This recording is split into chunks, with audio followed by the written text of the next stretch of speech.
Napanatili ni Bagyong Krising ang lakas nito habang binabagtas ang katubigan ng Catanduanes. Huling namataan ng sentro ng bagyo sa layong 470 kilometro silangan ng Vira, Catanduanes. Taglay ang lakas ng hangin na 55 kilometro kada oras at kumikilos sa direksyong northwest o north-northwest sa bilis na 25 km per hour.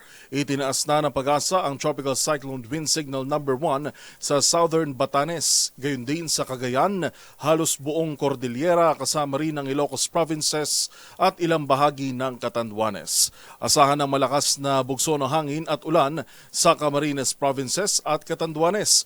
Gayon din sa nalalabing bahagi ng Bicol at Silangang Luzon.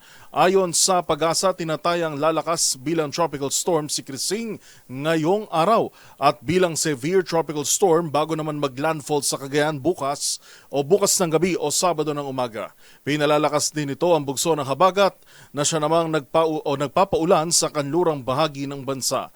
Kabilang dito ang Metro Manila, Western Visayas, Zamboanga Peninsula at nalalabing bahagi ng Luzon na hindi direktang apektado ni Bagyong Krising.